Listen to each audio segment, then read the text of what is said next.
Bonjour, je me présente, Delphine, donc je suis coach certifiée spécialisée dans les blocages émotionnels, créatifs et professionnels pour les entrepreneurs des métiers créatifs.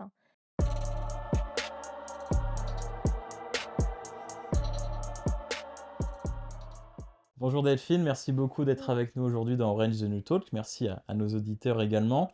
Pour commencer, est-ce que tu peux te présenter rapidement et nous présenter ton parcours, savoir comment tu en es arrivé là aujourd'hui? Mm. Alors, moi je suis coach certifiée, spécialisée dans les blocages émotionnels, créatifs et financiers pour les entrepreneurs dans les métiers créatifs. Mon parcours, aussi loin que je me rappelle, en fait, j'ai toujours adoré l'art, la créativité. Je conçois pas du tout qu'il n'y ait pas de créativité dans mon quotidien. Je me suis tournée vers les créatifs et créatives. La société, surtout à l'heure actuelle, a besoin en fait de créatifs et de créatives, donc c'est pour ça que j'ai décidé, de les accompagner aussi, dans les différentes problématiques qu'ils peuvent rencontrer au quotidien. Ok, alors qu'est-ce que tu appelles les créatifs du Ouais. coup? Alors ça peut être des graphistes, des illustrateurs, des designers, des marketeurs. C'est toutes les personnes en fait, qui travaillent, qui sont en indépendance, enfin qui sont à leur compte et qui travaillent en fait, sur des métiers, qui produisent en fait, des créatifs. Donc voilà. Après il m'arrive aussi, maintenant d'avoir, des gens, qui veulent juste développer, leur créativité mais qui sont entrepreneurs et qui, veulent développer, la créativité au sens large, trouver des solutions, et pouvoir en faire ouvrir d'autres champs ou en tout cas remettre la créativité au centre, de leur entreprise. Ok, comment tu fais ça du coup justement pour les aider, les accompagner? C'est quoi Mmh. exactement enfin comment tu vas faire pour les aider? Au départ, quand on vient vers le coaching, il y a une problématique. On en a marre de quelque chose, et on veut aller, vers quelque chose d'autre. Donc on part d'un point A, pour aller vers un point B. Donc on fait un bilan déjà, quand on échange, pour voir, quels sont, vraiment est-ce qu'il y a des freins, des blocages? Beaucoup en fait, ont des blocages, qui peuvent être au niveau de la création, de l'organisation, de la posture d'entrepreneur. Plein ou des freins, financiers, heu et donc on identifie et au fur et à mesure, on fait voler en éclats, en fait, ces blocages. On creuse, c'est un peu comme un iceberg, en fait. On descend au fur et à mesure, pour, aller vers, vraiment l'essence et que ce soit plus des freins, mais qu'on arrive, en fait, à ce qu'ils puissent, les identifier et passer à l'action, même s'ils se sentent freinés, mais qu'en fait, il y ait du mouvement. Remettre un peu de mouvement. Ok, donc pour toi, quelle importance a l'état d'esprit dans un projet d'entrepreneur?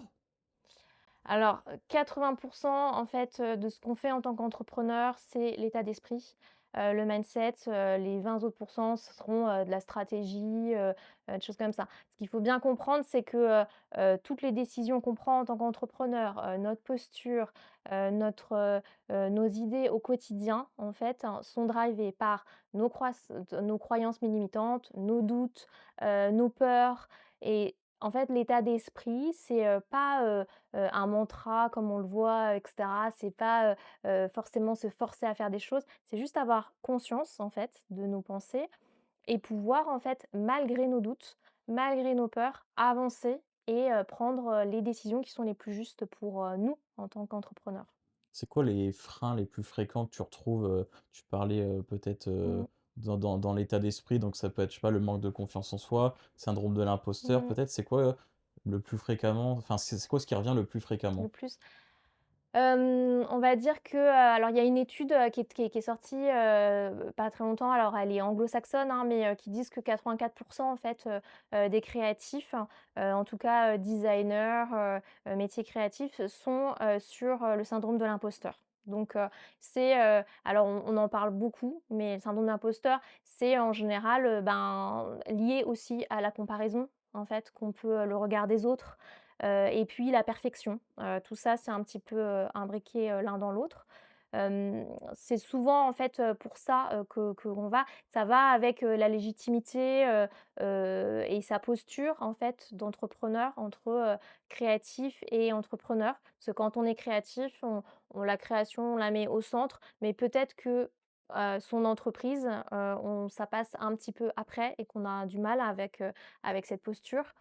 Il y a beaucoup aussi, de croyances, qui sont hem, en lien sur: «Je suis créative, donc je ne suis pas organisée», ou «Mon organisation va tuer ma créativité». Donc il y a beaucoup de choses comme ça, remettre un petit peu, de l'organisation, et puis, on va dire, toutes les peurs en fait, jugements, qu'ils peuvent avoir, derrière, peur de réussir, peur d'échouer, ce genre de choses. C'est le principal, OK, mmh, super et comment justement, on peut combattre ce genre de choses? Donc tout ça peut être, syndrome de la page blanche, par mmh, exemple, syndrome de l'imposteur mmh, comme on disait. mmh. Comment est-ce qu'on peut vraiment s'en sortir à 100 ou est-ce que c'est quelque chose qui est ancré dans notre personnalité et que malheureusement on ne pourra pas du tout changer? Mmh. Alors moi, je suis contre l'idée de combattre parce que l'objectif justement, c'est pas d'aller contre, parce qu'on voit bien qu'il y a une résistance quand on va contre. L'idée, c'est justement de pouvoir l'identifier. C'est un peu comme, ben, il faut le voir un peu comme un monstre en fait. Moi j'appelle ça un gremlins. Donc on sait bien que dans Gremlins, il y a 2 parties. Il y a une partie en fait, un gentil, petit gremlins et puis un, en fait, où, franchement on n'a pas envie, d'être, en face.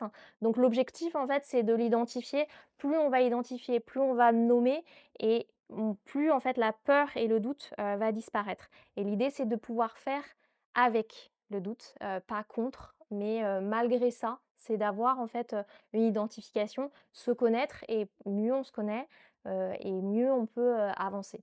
Donc on creuse avec, mes clients et clientes, c'est ce qui se passe. C'est-à-dire que, ben, on décortique, on en parle, on échange et on creuse au fur et à mesure pour savoir qu'est-ce qui se cache derrière. C'est un signal.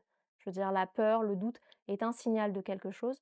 L'objectif, c'est de se dire, qu'est-ce qu'il y a derrière? Qu'est-ce qui se cache derrière? Et plus on l'identifie, plus on met le doigt dessus, plus on voilà, on creuse et plus on pourra après, mettre en mouvement et vivre avec. OK. Quel a été ton moment orange? Le moment orange, c'est, le déclic, Ouais. le moment où tu te dis: «Tiens, je me lance, à mon compte, voilà, j'ai besoin de faire ça».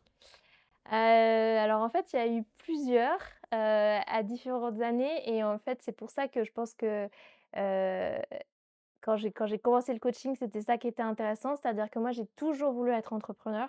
J'ai toujours retardé, ce moment, d'aller, à l'entrepreneuriat. Et puis c'est surtout sur les résultats, parce que j'ai accompagné, quelqu'un, c'était, en échange. À un moment donné, on avait fait un échange de services hein, et sur plusieurs mois et quand j'ai vu, en fait, la transformation et le changement, en fait, qu'avait connu, cette entrepreneuse, je me suis dit: «Mais oui, en fait, bah, ça c'est tellement magique, en fait, même si c'est pas de la magie, c'est vraiment, un vrai accompagnement.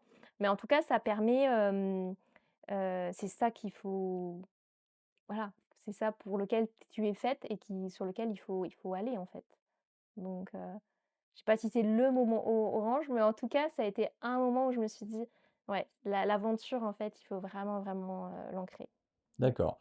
Quand on parle souvent de fixation des prix, surtout quand on est Ouais. au départ de sa vie entrepreneuriale, souvent le manque de confiance justement peut nous amener à faire des prix, plutôt bas parce qu'on Mmh. n'ose pas mettre le prix de dans nos prestations.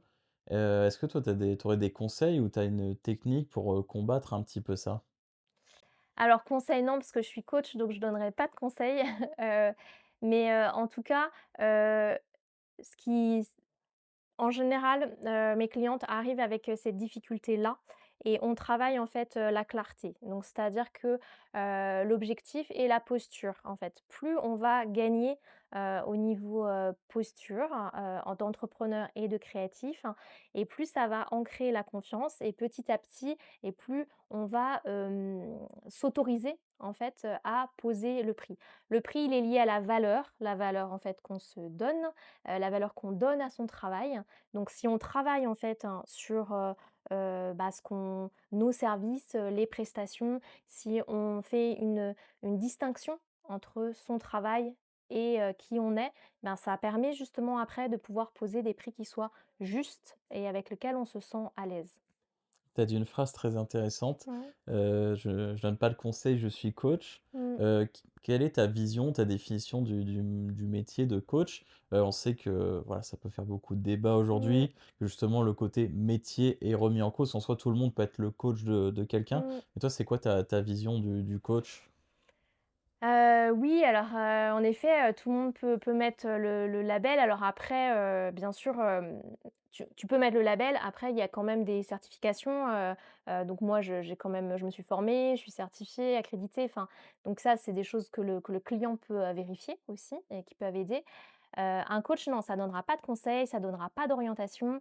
C'est pas son rôle, hein, c'est pas de la manipulation, le coaching. En fait, c'est juste tu es juste là en accompagnement, tu es juste pour poser, des questions, faire un jeu de miroir, en fait, par rapport à ce que te dit la personne et surtout, moi, ma vision du coaching et ça, c'est vraiment quelque chose que je donnerai jamais, de solution toute faite. Jamais. C'est-à-dire qu'en fait, la personne, elle vient avec ce qu'elle est et on construit à partir de ce qu'elle est pour qu'elle puisse aller, vers son objectif qu'elle a fixé, avec ses ressources et donc ça, c'est très important parce que moi, je vois plein de gens où il y a des méthodes qui sont toutes faites. Tu vas regarder des vidéos, tu vas regarder d voilà et bam, bam, bam, tu prends telle méthode et hop là, au bout de 3 mois, 6 mois et cetera, tu vas devenir, quelque chose, enfin, en tout cas, on te promet de devenir ça. Heu et non, pour moi, ça, c'est pas le coaching. C'est un accompagnement, c'est une formation, mais c'est pas du coaching. Le coaching, c'est vraiment c'est vraiment une co-création avec le coaché pour aller mais c'est la même personne, sauf que tu vas révéler certaines parties où tu vas l'aider, en fait, à grandir et aller vers ses objectifs. C'est totalement différent. Super. Est-ce que tu peux nous parler un petit peu d'étincelles? Alors ça, c'est un programme, que je fais sur 6 mois. C'est, un programme en fait coaching, sur mesure où on va, travailler, justement, la posture, entrepreneuriale, la clarté, les objectifs, la vision. On part vraiment du pourquoi, de l'identité en tant que créatif, en tant qu'entrepreneur. Pourquoi on fait ce qu'on fait en fait, en tant quand on est, créatif et au fur et à mesure, on va socler donc c'est-à-dire qu'en fait, c'est comme, un peu une boîte à outils, mais ses propres outils, en fait, pour qu'après, dans le quotidien, les décisions soient plus claires, qu'on sache poser des limites, quand on est, créatif. Parfois, c'est difficile, hein, quand on a un client de poser certaines limites, qu'on sache, refuser certaines choses, dire non et cetera. Donc voilà, donc c'est vraiment un accompagnement sur 6 mois. Est-ce qu'il faut absolument être soi-même pour réussir ou pas? Alors soi-même, tout dépend ce qu'on met derrière, ça. En tout cas, je pense qu'il faut être, serein par rapport à ce qu'on est. C'est-à-dire que au fur et à mesure, on n'a pas besoin d'avoir une connaissance, incroyable ou ça ne veut pas dire, qu'on va devenir, quelqu'un d'autre ou hyper sûr ou hyper confiant. Mais quand on est entrepreneur, il y a quand même des bases. Heu, on peut avoir plusieurs casquettes. Hem Je défends beaucoup l'idée que, on n'est pas une seule personne. Donc dans l'intimité, peut-être qu'on va être introverti et cetera, mais quand on est entrepreneur, on est obligé de faire ça, d'être devant des ca enfin, de poster, on est obligé de pitcher, on est obligé de faire ça. Même si c'est pas sa nature première, on le fait. Donc c'est pas être soi, mais c'est accepter les différentes facettes de soi, en fait et déjà les connaître. Donc il y a des parts qu'on va aimer, d'autres parts qu'on va pas aimer, mais tout ça, globalement, c'est soi. Donc voilà et ça, c'est important. Tu as des exemples à nous donner de personnes que tu as accompagnées et pour qui ça a marché, qui ont réussi à développer pleinement leur plein potentiel? Hem Alors, j'aurais peut-être, je vais donner 2 exemples parce que donc il y en avait un enfin, il y en a un où en fait c'était, quelqu'un qui a été salarié pendant 15 ans en fait, dans la création, en tant que graphiste, et qui, quand elle s'est lancée dans l'entrepreneuriat, ne tenait pas compte de ses 15 années, d'expérience et donc pratiquait des prix qui étaient plutôt liés à un profil junior. et donc toute, l'idée, et c'était quelque chose sur lequel elle n'était pas à l'aise. Il y avait vraiment un conflit, en fait, par rapport, et donc on a, construit, toute cette posture justement d'entrepreneur, ce changement, qui est un vrai changement entre le salariat et l'entrepreneuriat, et qu'est-ce qu'elle mettait derrière. Donc on a travaillé cette identité, d'entrepreneur et de créatif pour qu'elle puisse poser des prix, et avoir en fait une culture de sa valeur et de la valeur qu'elle apportait aux clients, qui soit, la plus juste, pour elle. Donc elle a, cheminé et elle a pu, poser et elle continue en fait, aussi, ses prix, ont augmenté. En tout cas, elle était en total accord par rapport à ses prix et elle a réussi, à asseoir, en fait cette posture et à se sentir pleinement, entrepreneur. Le deuxième exemple que je peux donner, c'est, justement sur, cette indication, d'organisation en fait. Cette impression, que, je suis, créative, donc je suis pas organisée, donc je n'arriverai pas à faire, ple ça ou, à pouvoir, avoir du temps pour ça ou et cetera. Cette confusion en fait, de créativité. Donc là, il a fallu, pour cette coach enfin entrepreneuse pardon, qu'elle puisse, savoir pour elle, pourquoi elle voulait s'organiser, qu'est-ce qui était important pour elle, qu'est-ce qu'elle mettait derrière le mot organisation. Souvent, c'est un problème de vocabulaire, c'est un problème de pensée, c'est un problème de croyance, et donc on a travaillé en fait, là-dessus pour que, eh bien, elle puisse avoir du temps pour créer, du temps pour s'occuper de son entreprise, du temps pour elle, et que ça puisse en fait, coïncider, dans son quotidien. On parle souvent d'équilibre, vie privée, vie Mmh. perso. Est-ce que c'est pour toi, c'est vraiment un critère vraiment déterminant pour, durer dans le temps? Alors tout dépend ce qu'on met derrière, perso et pro parce que, j en fait ça c'est vraiment chaque personne qui peut se le dire. Heu, je te dirais que moi, si je prends mon exemple en fait, la frontière entre, pro et privé, elle est complètement, elle est pas du tout étanche, quoi. Donc mais après c'est quelque chose, qui est OK avec, ma famille, qui est enfin et qui est OK avec moi. Donc j'adore travailler, en fait, donc bah, parfois, voilà, j'adore ça parce que j'adore donc donc faire ça un samedi ou faire ça, un soir me dérangera pas, en fait. Donc je pense que la frontière, elle est délicate, en fait, si ça crée du stress, si ça a un impact en fait, sur le sommeil, si ça a un impact sur oui, donc il faut avoir des temps, de pause, qu'il faut respecter, c'est bien pour soi. Il faut savoir déconnecter. Maintenant, tout dépend en fait de ton équilibre, hein, tout dépend de ton envie, enfin ça dépend d'énormément de choses. Mais en tout cas, quand on est entrepreneur, cette frontière-là, elle est complexe. Elle est très complexe et elle doit être assumée. C'est surtout ça, en fait. Quelle qualité il faut pour être un bon entrepreneur? On va Mmh. s'orienter plutôt sur le créatif dans ton cas. Hem, les qualités, je dirais que en fait, c'est toujours difficile ces questions pour moi, pas parce que je veux pas répondre, mais parce que, ça dépend de toi. Donc en fait, si chaque personne en fait a des valeurs et a des piliers donc moi je dirais que ce qui est important c'est que ça reprenne tes valeurs en fait. Donc si c'est, important pour toi, de défendre certaines choses, ou la liberté, ou elles vont tu vas devoir les injecter dans ton entreprise. Mais en tout cas d'avoir une entreprise qui te corresponde, et et l'entrepreneuriat, c'est pas simple.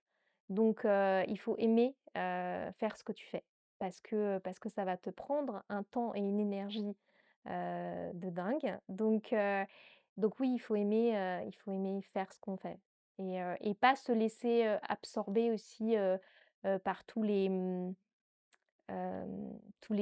démons ou l'environnement qui va te dire: «Mais pourquoi tu fais ci? Pourquoi tu fais ça?» et cetera et cetera. C'est de la folie, enfin, tu entends plein de choses, tu vis plein de choses, mais il y a que toi qui sait, en fait, si c'est bien pour toi ou pas.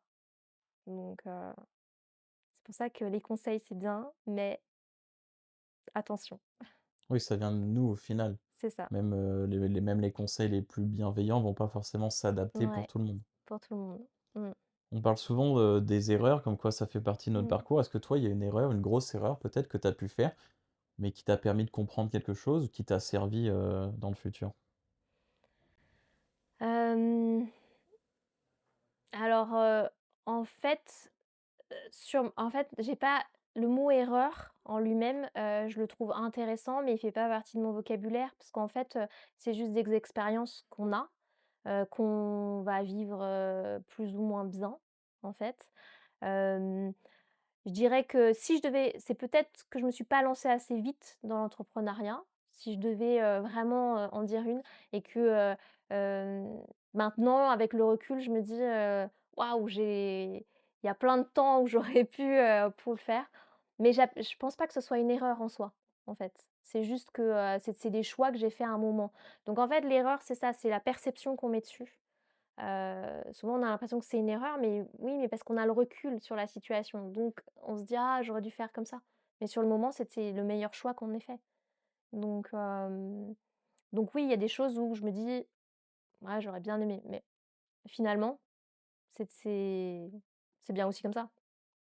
Super. C'est quoi ta plus grande fierté aujourd'hui? Que ce soit professionnelle, personnelle, les 2 peut-être? Heu, je dirais peut-être, que je me suis autorisée à faire ce que j'aime faire.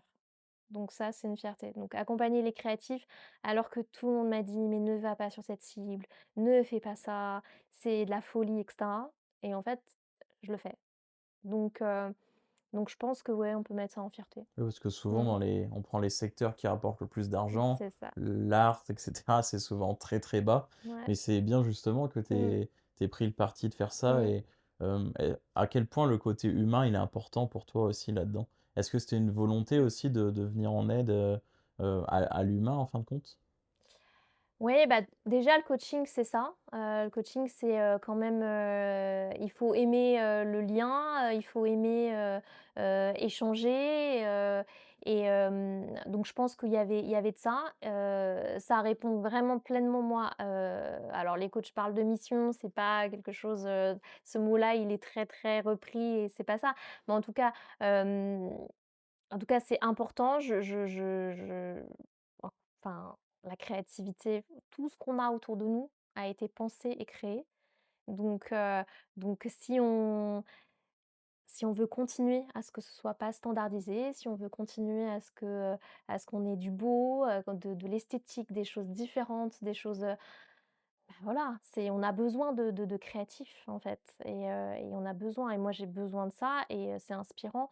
Donc donc oui, c'est et il y a aucune raison qui fait que parce qu'on fait un métier créatif, on ne gagne pas sa vie. C'est une croyance, en fait. Donc il y a pas de raison.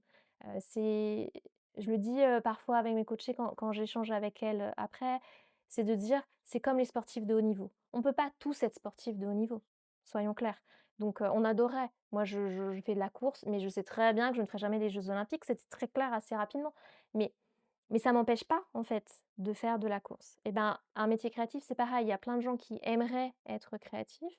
Peut-être qu'ils ne peut-être qu'ils ne sont pas c'est pas leur métier, ce sera pas leur métier de base. Peut-être que ce sera pas celui qui les nourrira à 200 mais peut-être qu'ils le feront en loisir, on ne sait pas. Mais en tout cas, il y a pas de raison, en fait, qu'il y ait pas des créatifs qui ne vivent pas, en fait, de leur métier.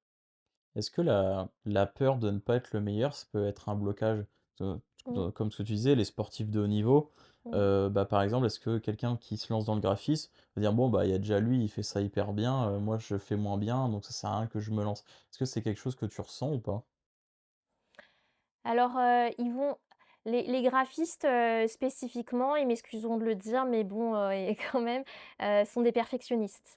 Donc, un graphiste, il est, dans le métro, il a les yeux qui piquent, dès qu'il voit, une affiche, qui est pas bien, faite ou et cetera. Il va toujours ça fait partie de son ADN, en fait. Donc, il va vouloir, avoir quelque chose, de beau, de bien fait, donc c'est pas de sa faute, c'est comme ça. Donc le perfectionnisme fait partie de ce métier-là. Donc forcément, il y a du mal à lâcher en fait, un certain et il y a un niveau d'exigence en fait et il y a chez, les graphistes et chez les créatifs un besoin d'inspiration. Donc ils vont toujours, voir ce que font les autres parce qu'il y a besoin de nourrir, ça et de voir. Mais parfois, on va ressortir comme le gremlins dont je parlais tout à l'heure, parfois ça va aller, ça va plus être de l'inspiration et ça va devenir en fait, quelque chose de négatif de: «Oh, mais moi j'aurais voulu faire ça, je l'ai pas fait. Ah mais c'est mieux» et cetera. Donc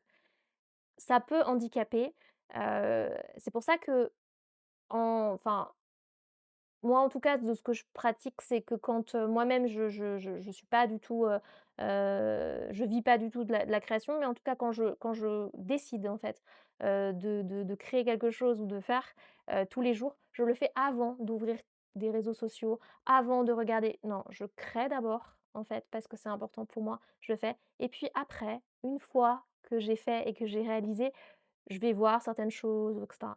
Mais, donc attention à ça. Mais c'est la comparaison, on peut pas même en tant qu'entrepreneur, on a toujours des gens qui ont développé des choses ou tu vois? Ou qui ont fait des choses. Il faut rester au côté inspirant et voilà et mais pas tomber dans l'autre, côté qui est hyper dangereux de, la comparaison excessive et j'y arriverai jamais. On a tous et les créatifs ont tous leur place. Ils ont tous une quelque chose d'unique, ils ont une patte, ils ont, quelque chose que personne ne fait la même chose. Donc il faut juste trouver ça et se dire que, tout le monde a sa place. Il faut juste la trouver. L'IA est arrivée ces derniers temps. Mmh, Dans le monde créatif, ça a été un gros bouleversement. mmh, Est-ce que tu perçois des craintes chez tes clients ou dans ton entourage? ouais. Des craintes, ça, oui et c'est bien normal. Enfin, je pense que ça challenge pas mal, les métiers et encore plus, les métiers, des graphistes, enfin des designers, photographes, enfin, c'est indéniable. Après, comme dans toute évolution, donc qu'est-ce que tu en fais? C'est-à-dire que, l'IA est là, je ne pense pas qu'on puisse, combattre, en fait, l'IA donc ça fait partie, en fait, de notre, évolution. Il y a déjà eu ils ont déjà les métiers créatifs ont déjà connu, énormément, d'évolutions. La musique, a créé les plateformes, qui sont arrivées, je veux dire, ça chamboule à chaque fois les industries créatives donc et à chaque fois, ils arrivent en fait à trouver, en fait, quelque chose. Justement parce que ce sont, la créativité, c'est ça, c'est trouver des solutions. Donc l'IA fait partie, du jeu, heu je pense que c'est toujours, des effets de balancier. Donc, il y a des choses où ça va pencher d'un côté, où ça va être très, très utilisé et puis au fur et à mesure, ça va être, il va avoir une balance, qui va se faire, qui fait que, ben, pour l'instant, je suis désolée, mais un logo fait par l'IA et un logo fait par un graphiste, il y a pas photo, donc heu, donc il y a toujours de la place, pour les graphistes. Il y a toujours, une patte, il y a toujours un regard supplémentaire. Il y a des choses que l'IA, à l'heure actuelle, n'est pas en capacité de faire. Donc heu, donc une crainte, c'est normal. Après, c'est justement ça, quand il y a crainte, il faut toujours, la pensée, la perception de la pensée. Qu'est-ce qu'on en fait? Voilà, donc mmh. Super. On a fait un petit peu le tour de tout ce Mmh. qu'on devait voir. Juste, quelques petites questions, pour finir. 1°, qu'est-ce que t'évoque la couleur orange? Alors moi, orange, c'est une couleur que j'aime beaucoup, que je porte, régulièrement. Déjà parce que j'aime bien alors surtout l'hiver, quand, c'est la grisaille. Bon, à Paris, région parisienne, grisaille, oblige. Donc déjà pour moi, je trouve que c'est une couleur chaude et hyper agréable. Donc j'aime beaucoup. Elle a été introduite aussi, dans ma com, parce que justement, elle permettait de mettre une petite couche, une touche de couleur et cetera. Donc donc moi je valide à 200 la couleur orange. Super. Où est-ce qu'on peut te suivre si on veut avoir des informations, te contacter? Ouais, alors, du coup, j'ai un compte Instagram, l'art d'être toi. Je suis aussi sur, LinkedIn. Voilà, J'ai 2 comptes, qui sont, sur lesquels je publie, régulièrement et j'ai aussi, des audios, que je partage, des audios gratuits, qui permettent, de progresser en fait sur les blocages, émotionnels, et financiers.